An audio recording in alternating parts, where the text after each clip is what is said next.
نے نام لیا ہے.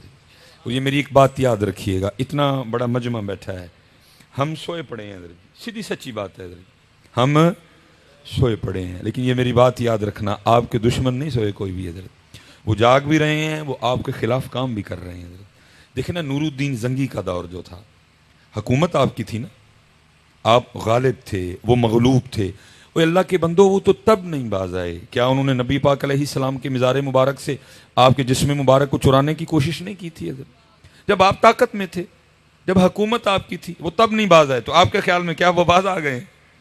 وہ آپ کے خلاف اتنا کام کر رہے ہیں کہ آپ سوچ بھی نہیں سکتے حضرت. ہم کوئی کام نہیں کر رہے, اکٹھے ہوئے, آپ نے میری خوشامد کی, میں نے آپ کی خوشامد کی, اللہ اللہ اور خیر صلی اللہ حضرت, کوئی لائحہ عمل نہیں حضرت ہمارے پاس, لیکن وہ کام کا. میں مثال کے طور پہ صرف ایک کام ان کا آپ کو بتاتا ہوں, اللہ بتانے کو بڑے کام ہے, میں ایک بتاتا ہوں حضرت جی.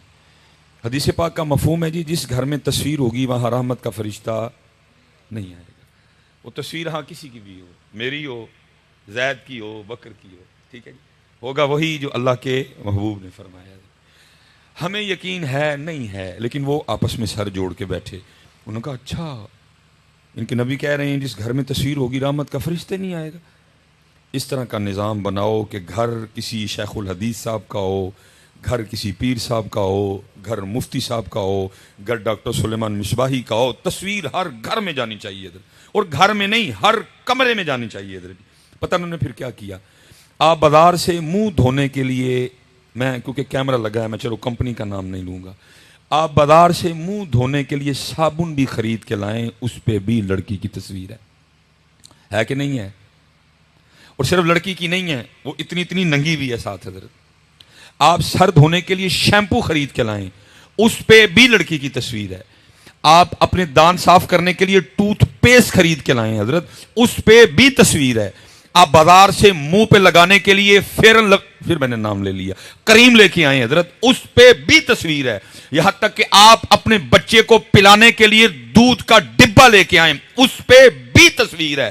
یہاں تک کہ آپ اپنے بچے کو پہنانے کے لیے پیمپر لے کے آئیں, اس پہ بھی تصویر ہے. تصویر ہر گھر میں آئی کہ نہ آئی؟ اس ستی قوم میں سے آج تک کبھی کوئی بندہ بولا ہے او بھائی میں نے صابن سے منہ دھونا ہے, اس کے ریپر پہ عورت کی تصویر کا کیا تک, میں نے ٹوتھ پیسٹ سے دانت صاف کرنے ہیں, اس کے ڈبے پہ تصویر کا کیا تک, میں نے منہ کو لوشن لگانا ہے, اس پہ تصویر کا کیا تک, میں نے اپنے بچے کو پیمپر پہنانا ہے, اس پہ تصویر کا کیا تک, میں نے اپنے بچے کو دودھ پلانا ہے, اس پہ تصویر کا کیا تک. بولیے کبھی یہ ستی قوم؟ وہ اپنا کام کر رہے ہیں اور ہم,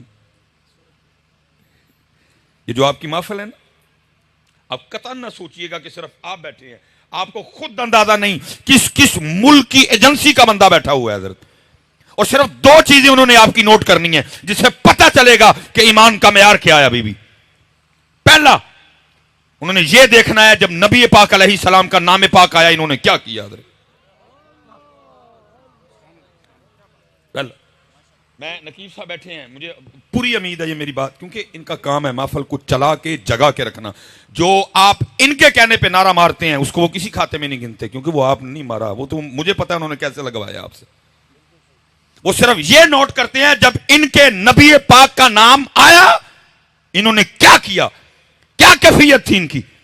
دوسرا وہ نوٹ یہ کرتے ہیں جب نبی پاک علیہ السلام پہ درود پاک پڑھنے کی باری آئی ان کا انداز کیسا تھا, ان کا سٹائل کیسا تھا, ان کا طریقہ کیسا تھا, اس سے ہی پتہ لگے گا اندر والا حال کیا ہے.